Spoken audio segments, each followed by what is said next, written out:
नमस्कार, मैं हूं निकिता शर्मा। आप देख रहे हैं सुजस समाचार की खास पेशकश, आपकी विधानसभा आपकी खबर। इस विशेष बुलेटिन में हम आपको दिखाएंगे आपके क्षेत्र, आपकी विधानसभा से जुड़ी वो तमाम खबरें जो मुख्यमंत्री श्री भजनलाल शर्मा के नेतृत्व में प्रदेश के विकास, सुशासन और जन कल्याण की कहानी कहती हैं। डीग कुमेर विधायक डॉक्टर शैलेश सिंह ने जिला अस्पताल के पास प्रधानमंत्री भारतीय जन औषधि केंद्र का लोकार्पण फीता काटकर किया। कार्यक्रम में भरतपुर सीएमएचओ गौरव कपूर, जिला अस्पताल के डॉक्टर समेत कई जनप्रतिनिधि मौजूद रहे। विधायक डॉक्टर सिंह ने बताया कि इस केंद्र में आमजन को 50 से 90% तक सस्ती दरों पर दवाइयां मिलेंगी। यहां 3000 उच्च गुणवत्ता वाली दवाइयां और सर्जिकल उपकरण उपलब्ध होंगे। इससे गरीब और हर वर्ग के लोग महंगाई के दौर में राहत पाएंगे। स्थानीय लोगों ने विधायक का माला और स्मृति चिन्ह देकर स्वागत किया। देखिए, आज हमारा डीग जो जिला चिकित्सालय बन चुका है, उसके अंदर प्रधानमंत्री जन औषधि केंद्र नहीं था।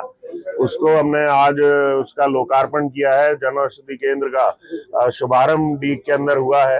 माननीय प्रधानमंत्री जी ने गरीब लोगों के लिए, भारत में रहने वाले गरीबों के लिए इलाज के लिए बहुत ही अच्छी योजना प्रधानमंत्री जन औषधि योजना के नाम से शुरू की है। इसमें बहुत सस्ते दरों पर दवाइयां उपलब्ध होती हैं। 50% से 90% तक इसमें छूट दवाइयों में मिलती है और बहुत उच्च क्वालिटी की दवाइयां होती हैं। पूरी लैब टेस्टिंग के साथ में ये दवाइयां आती हैं। मैं लोगों से ही कहना चाहूंगा कि इस जन औषधि केंद्र का आप ज्यादा से ज्यादा लाभ उठाएं। जब भी आपको समस्या हो, आपको दवाइयों की जरूरत हो, आप इस केंद्र पे आ सकते हैं और अपनी दवाइयां लेकर स्वास्थ्य लाभ ले सकते हैं। विधानसभा अध्यक्ष श्री वासुदेव देवनानी अजमेर के चाचियावास स्थित अपेक्षा सिटी में श्री राम जानकी मंदिर प्राण प्रतिष्ठा महोत्सव में शामिल हुए। विधानसभा अध्यक्ष ने धार्मिक अनुष्ठानों में भाग लेकर प्रभु श्री राम एवं माता जानकी के चरणों में प्रदेश की सुख समृद्धि, शांति और जन कल्याण की कामना की। विधानसभा अध्यक्ष श्री वासुदेव देवनानी ने कहा कि ऐसे आयोजन सनातन परंपरा, आस्था और सामाजिक समरसता को मजबूत करते हैं। उन्होंने श्रद्धालुओं से संवाद किया और आयोजन समिति को साधुवाद दिया। विधानसभा अध्यक्ष ने कहा कि श्री राम का आदर्श जीवन समाज को सेवा, त्याग और समर्पण का मार्ग दिखाता है। कार्यक्रम में बड़ी संख्या में श्रद्धालु और गणमान्य नागरिक मौजूद रहे। पुष्कर स्थित ब्रह्मा सावित्री वेद विद्यापीठ में 13 से 15 फरवरी तक महाशिवरात्रि और रजत जयंती समारोह का भव्य आयोजन होगा। इस 3 दिवसीय आयोजन में राजस्थान के राज्यपाल श्री हरिभाऊ बागड़े और मुख्यमंत्री श्री भजनलाल शर्मा शिरकत करेंगे। कार्यक्रम परम पूज्य स्वामी गोविंद देव गिरी जी महाराज के सानिध्य में संपन्न होगा। इस कार्यक्रम में योग गुरु बाबा रामदेव, गोवत्स श्री राधा कृष्ण जी महाराज सहित अन्य संत महात्मा उपस्थित रहेंगे। 3 दिन तक वेद पाठ, यज्ञ, प्रवचन, भजन कीर्तन और अन्य धार्मिक अनुष्ठान होंगे। इस कार्यक्रम में हजारों श्रद्धालु भाग लेंगे। पुष्कर स्थित ब्रह्मा सावित्री वेद विद्यापीठ, जो कि अपने 25 यशस्वी वर्ष पूर्ण कर 26वें वर्ष में प्रवेश कर रहा है और अपना रजत जयंती महोत्सव मनाने जा रहा है। इसके अंतर्गत विद्यापीठ में 23 जनवरी से वसंत पंचमी से यहाँ पर शुक्ल यजुर्वेद माध्यम दिन शाखा का घनपारायण प्रारंभ हुआ। इस घनपारायण में 12 वेद मूर्ति घनपारायण का पाठ करने के लिए बैठे हैं और 2 परीक्षक हैं, श्री वेद मूर्ति प्रशांत जोशी गुरुजी, वेद मूर्ति श्री विजय भालेराव गुरुजी। उनके सानिध्य में इस घनपारायण का आयोजन यहाँ पर चल रहा है विद्यापीठ में। इसकी संपन्नता 13 फरवरी को होगी। 13 और 14, 15 इन 3 दिवसीय यहाँ पर रजत जयंती महोत्सव का उत्सव होगा। इसके अंतर्गत 13 को यहाँ पर राजस्थान के माननीय राज्यपाल महोदय का आगमन होगा और 14 या 15 में राजस्थान के माननीय यशस्वी मुख्यमंत्री जी का भी यहाँ पर पदार्पण विद्यापीठ में होगा। पावन सान्निध्य संतों का भी हमें यहाँ प्राप्त होगा। इसमें योग ऋषि पूज्य स्वामी गोविंद देव गिरी जी महाराज, जगत गुरु श्री श्री जी महाराज सलेमाबाद, गोवत्स पूज्य श्री राधा कृष्ण जी महाराज और इस संस्थान के संस्थापक परम पूज्य स्वामी श्री गोविंद देव गिरी जी महाराज, जो कि राम मंदिर कोषाध्यक्ष हैं राम मंदिर के अयोध्या के, उनका भी सान्निध्य हमें यहाँ पर प्राप्त होगा। तीनों दिन के कार्यक्रम में पूज्य स्वामी जी की उपस्थिति यहाँ रहेगी और पूज्य स्वामी जी के सानिध्य में हम अपना यह दिव्य रजत जयंती महोत्सव मनाने जा रहे हैं। इसमें सभी को पधारना है। ऐसा दिव्य उत्सव पुष्कर की जो तपोभूमि है उसमें पहली बार ही यह घनपारायण आदि का आयोजन हो रहा है।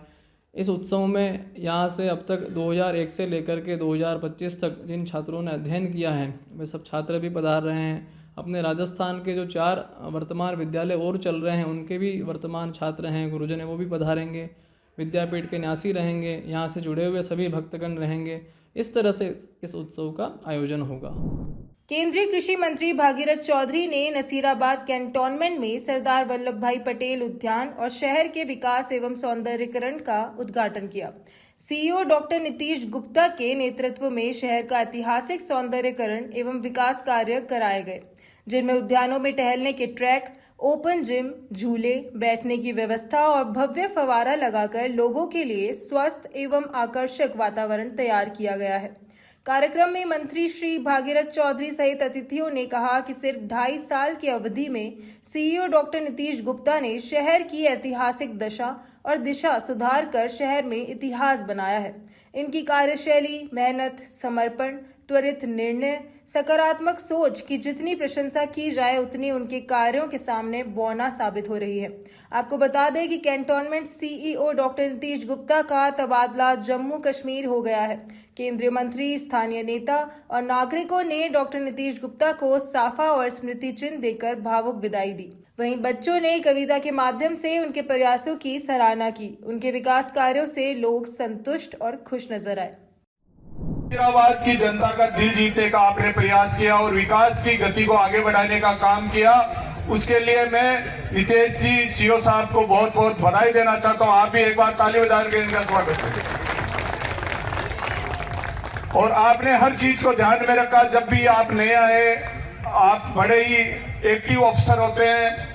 ये आपकी शुरुआत है और शुरुआत में व्यक्ति अगर अच्छा काम करता है वो जीवन भर काम करने की सोच रखता है। जिस प्रकार से अभी आपने बच्चों ने आपको कहा कि आपको विदाई देने के लिए नहीं आए, हम आपको नए युग की शुरुआत करने के लिए आए।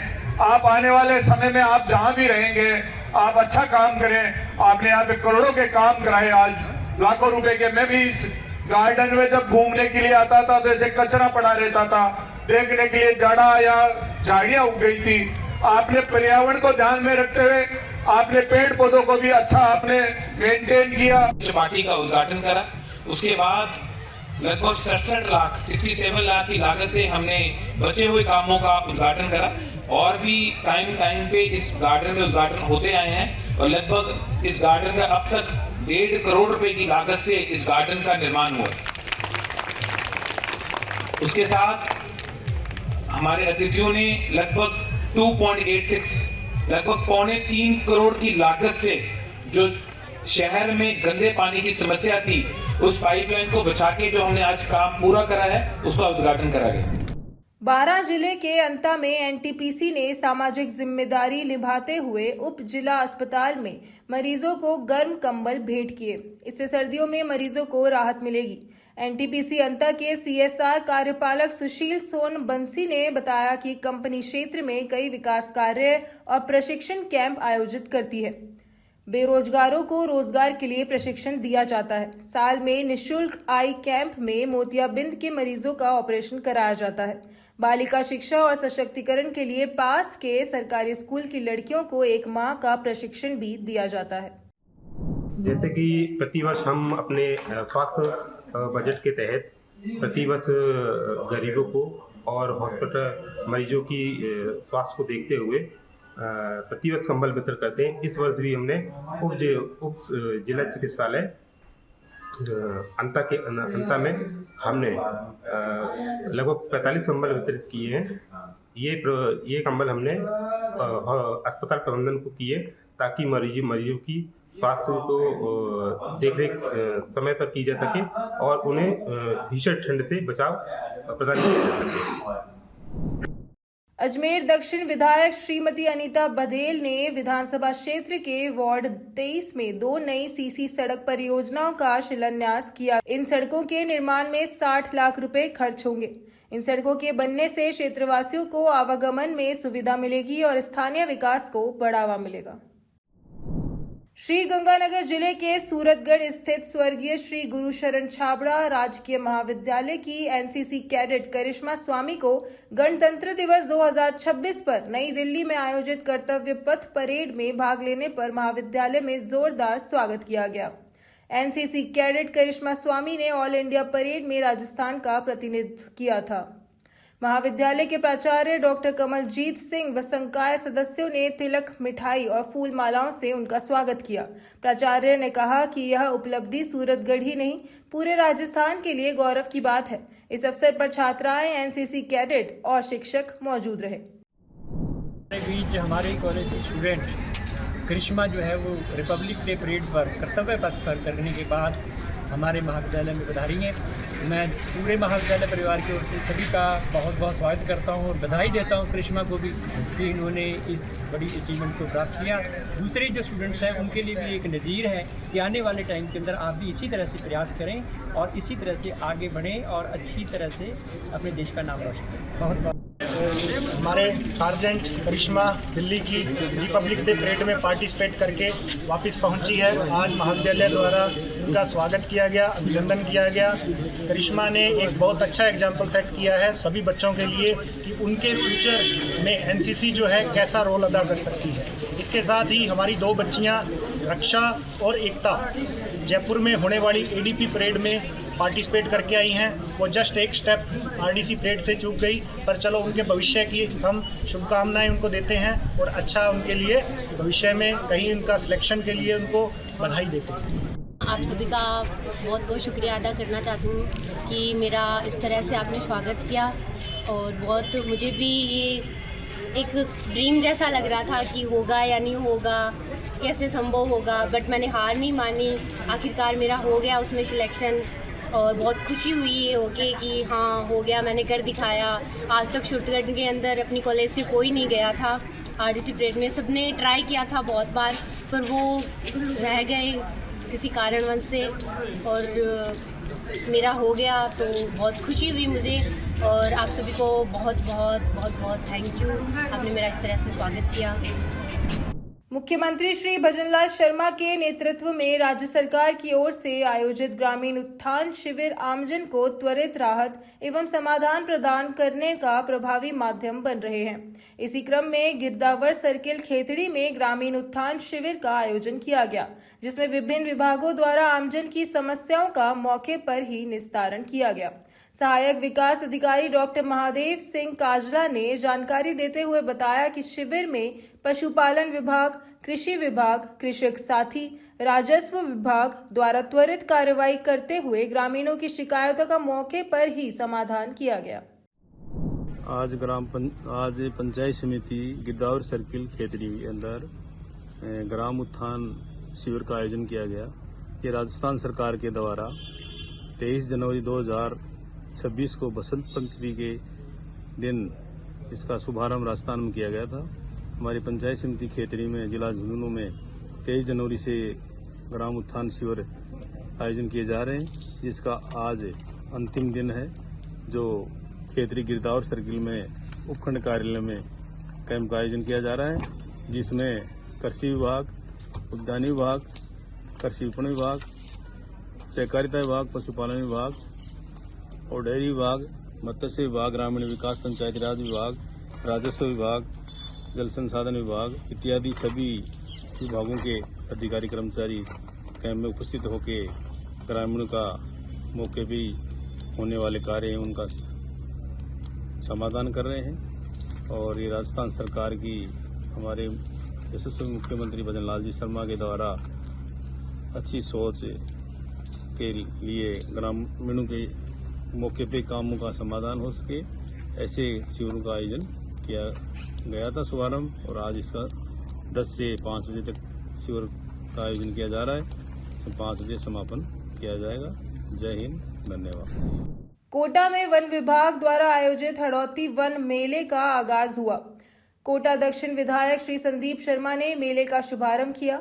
यह मेला आर्ट गैलरी और ग्रामीण हस्तशिल्प बाजार में आयोजित किया गया है।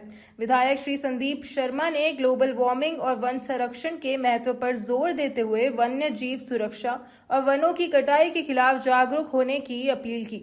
संभागीय मुख्य वन संरक्षक श्री सोनल जोरहार ने कहा कि मेले का उद्देश्य वनों के प्रति आमजन की भागीदारी बढ़ाना और स्थानीय वनोपजों के मूल्य वर्धन के माध्यम से समुदायों को सशक्त बनाना है। पहले दिन 1500 दर्शक पहुंचे। मेले में 35 स्टॉल लगे, जिनमें जड़ी बूटियां, शहद, बांस उत्पाद, संकटग्रस्त पादप प्रजातियां और हस्तशिल्प प्रदर्शित किए गए। नुक्कड़ नाटक के माध्यम से वन संरक्षण और पर्यावरण जागरूकता के संदेश भी दिए गए। यह मेला प्रकृति संरक्षण, आर्थिक सशक्तिकरण और सामाजिक जागरूकता का महत्वपूर्ण माध्यम बन रहा है। वन विभाग के द्वारा बहुत ही अच्छी प्रदर्शनी का आयोजन CCF सोनल जी के नेतृत्व में यहाँ हुआ है और निश्चित रूप से बड़ा सराहनीय कदम वन विभाग के द्वारा उठाया गया है कि KST के इस सुंदर स्थान पर कई सारी वनौषधियाँ, बड़ी बेशकीमती और बहुत दुर्लभ जड़ी बूटियाँ भी, पौधे भी और उनके द्वारा जो प्रोडक्ट्स यहाँ उनके द्वारा बनाए गए हैं निश्चित रूप से बहुत अमोल हैं। और मैं समझता हूँ ऐसी प्रदर्शनियों को जो है लगाने की आवश्यकता है, क्योंकि इससे हमारे स्वदेशी उत्पाद भी और साथ ही साथ जो दुर्लभ और बेशकीमती वन वस्तुएं हैं, वन औषधियाँ हैं, वन के पेड़ पौधे हैं, बीज हैं, ऐसी दुर्लभ चीज़ें जो है लोगों के संज्ञान में आएगी और इनका मार्केट, अगर इनको संरक्षित करके इनको मार्केट दिया जाए तो निश्चित रूप से उससे एक अच्छा और बड़ा व्यापार हो सकता है। जो हाड़ौती वन मेला का वन विभाग की ओर से जो आयोजन किया गया है, इससे जो वन औषधियों के बारे में हर आदमी को उसके बारे में जानकारी मिलेगी। तो निश्चित रूप से जो इसके उत्पादन करता है, ग्रामीण लोग हैं, आदिवासी लोग हैं या जो जंगलों में खेती जो उत्पादन कर रहे हैं, उनको इससे प्रोत्साहन भी मिलेगा और इनकी जो गुणवत्ता है या जो इनके फायदे हैं उसका लाभ भी आमजन को मिलेगा। इसके लिए मैं वन विभाग के अधिकारियों को अपनी ओर से हार्दिक बधाई प्रेषित करता हूँ। फील्ड में जो भी इक्विपमेंट्स यूज़ होते हैं वो सारे यूज़ यहाँ पे डिस्प्ले पे रखे हैं। उसके अलावा अभी हमने सोवेनियर शॉप्स का भी शुरू किया है, तो यहाँ सोवेनियर के जो भी प्रोडक्ट्स हैं, कुछ प्रोडक्ट्स हमने यहाँ पे बनवा के यहाँ रखे हैं डिस्प्ले पे, ताकि लोगों को ये प्रोवाइड करवा सकें। अजमेर दक्षिण विधायक श्रीमती अनीता बधेल ने पहाड़गंज बालिका विद्यालय का औचक निरीक्षण किया। उन्होंने विद्यालय में पढ़ाई और शिक्षण व्यवस्था का जायजा लिया और छात्रों की उपस्थिति, शिक्षकों की उपलब्धता और शिक्षा की गुणवत्ता के बारे में जानकारी ली। विधायक श्रीमती अनीता बधेल ने स्कूल की सफाई व्यवस्था को लेकर भी नाराजगी जताई और कहा कि बच्चों के स्वास्थ्य और स्वच्छ वातावरण के लिए सफाई का विशेष ध्यान रखना जरूरी है। उन्होंने शिक्षकों और प्रधानाचार्य से कहा कि समय पर पढ़ाई, पुस्तकें और शैक्षणिक गतिविधियों पर ध्यान दिया जाए। इसके अलावा उन्होंने विद्यालय में बच्चों के बैठने की व्यवस्था और शौचालय सुविधाओं का भी निरीक्षण किया। उन्होंने अधिकारियों को निर्देश दिए कि नियमित निरीक्षण कर स्कूल की स्थिति सुधारने में सहयोग करें। विधायक श्रीमती अनीता बधेल ने आश्वासन दिया कि बच्चों के बेहतर शिक्षा और सुरक्षित वातावरण के लिए आवश्यक कदम उठाए जाएंगे। पहाड़गंज बालिका विद्यालय देखने आज मैंने निरीक्षण किया, लेकिन मुझे बहुत अफसोस हो रहा है कि सरकार करोड़ों रुपया खर्च करती है बालिकाओं की शिक्षा के लिए, हमारे बालकों की शिक्षा के लिए। बहुत सारे कंप्यूटर्स धूल में पड़े हैं, साथ में बहुत सारी बॉक्सेस हैं, लोहे के बॉक्सेस हैं, इतने सारे बॉक्सेस हैं कि उन बॉक्सेस को रखने की जगह नहीं है। इतनी सारी हमारी अलमारियां हैं, उनको भी रखने की जगह नहीं है। पूरा फर्नीचर टूटा पड़ा है और जो कमरे हैं हमारे 2 से 3 कमरे पूरी तरह से उस अतिरिक्त फर्नीचर के कारण से डंप हो रखे हैं, है ना। तो मुझे लगता है कि जितने हमारे शिक्षा विभाग के अधिकारी हैं उनको ये समय समय पर चेक करना चाहिए, उनको निरीक्षण करना चाहिए और उसका कहीं ना कहीं समाधान होना चाहिए। आपने निर्देश भी दिए हैं कुछ? हाँ, बिल्कुल, मैंने निर्देश दिया कि तत्काल प्रभाव से ये सफाई हो और कमरे बच्चों को बैठने के लिए कमरे मिले बच्चों को। मुख्यमंत्री श्री भजनलाल शर्मा की मंशा के अनुरूप प्रदेश भर में ग्राम उत्थान शिविर आयोजित किए जा रहे हैं। इसी कड़ी में टोंक जिले ललवाड़ी में जिला प्रभारी सचिव श्री विश्व मोहन शर्मा ने शिविर का निरीक्षण किया। जिला प्रभारी सचिव ने अधिकारियों और कर्मचारियों को केंद्र और राज्य सरकार की जन कल्याणकारी योजनाओं का लाभ अंतिम व्यक्ति तक पहुंचाने के निर्देश दिए। इसके अलावा उन्होंने राजकीय उच्च माध्यमिक विद्यालय का दौरा कर छात्रों से बातचीत की और मिड डे मील योजना की गुणवत्ता, रसोई घर की सफाई और भोजन सामग्री के भंडारण का निरीक्षण किया। राष्ट्रीय आयुर्वेद संस्थान जयपुर की 50वीं वर्षगांठ पर स्वर्ण जयंती समारोह आयोजित किया गया। इस कार्यक्रम में मुख्यमंत्री श्री भजनलाल शर्मा के साथ केंद्रीय आयुष राज्य मंत्री Pratap Rao Jadhav, deputy CM doctor Premchand Bairwa ने शिरकत की। केंद्रीय आयुष राज्य मंत्री श्री प्रताप राव जाधव ने संस्थान की 50 वर्ष की यात्रा को आयुर्वेद के प्रति समर्पण का प्रतीक बताते हुए शोधार्थियों और चिकित्सकों के कार्य की सराहना की। उन्होंने मुख्यमंत्री श्री शर्मा से संस्थान के विस्तार के लिए भूमि आवंटन का आग्रह किया। मुख्यमंत्री श्री भजनलाल शर्मा ने कहा कि राष्ट्रीय आयुर्वेद संस्थान का स्वर्ण जयंती समारोह आयुर्वेद के गौरवशाली इतिहास को पुनः स्मरण कराने का अवसर है। उन्होंने संस्थान से जुड़े आचार्यों, चिकित्सकों, शोधकर्ताओं और कर्मचारियों के योगदान को सराहा। मुख्यमंत्री श्री शर्मा ने कहा कि वर्ष 1976 में महाविद्यालय के रूप में शुरू हुआ। यह संस्थान आज देश का प्रथम आयुर्वेद डीम्ड विश्वविद्यालय बनकर शिक्षा, अनुसंधान और रोगी सेवा के क्षेत्र में अग्रणी भूमिका निभा रहा है। वक्ताओं ने आयुर्वेद और योग को विश्व स्तर पर पहचान दिलाने और heal in India, heal by India के लक्ष्य को आगे बढ़ाने का आह्वान किया। आज का यह दिन बहुत ही महत्वपूर्ण दिन है, क्योंकि राष्ट्रीय आयुर्वेद संस्थान जयपुर का यह स्वर्ण जयंती समारोह हमारे आयुर्वेद के गौरवशाली इतिहास को फिर से जीवंत करने का ये समय है। आज उन अनेक आचार्यों, वैद्याचार्यों, चिकित्सकों, शोधकर्ताओं, विद्यार्थियों और कर्मयोगियों को मैं नमन करता हूं, क्योंकि उन्होंने इसे बनाने में बहुत मेहनत की है।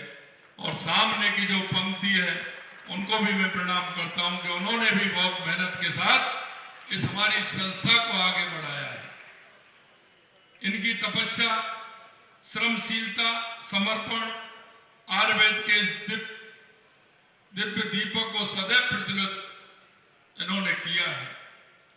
राजस्थान की धरती पर स्थापित इस संस्थान ने 50 वर्षों जिस ऊंचाई, प्रतिष्ठा, राष्ट्रीय नेतृत्व को प्राप्त किया है, ये वास्तव में अनुकरणीय है और प्रेरणा स्रोत भी है।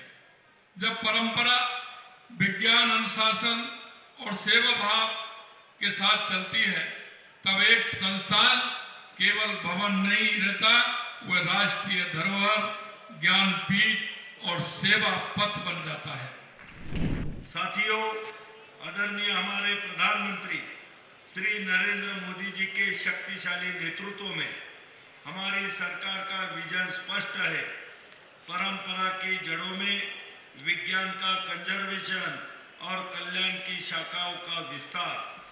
हमारी परंपरागत चिकित्सा प्रणालियां होलिस्टिक हेल्थ की भारतीय अवधारणा को साकार करती है।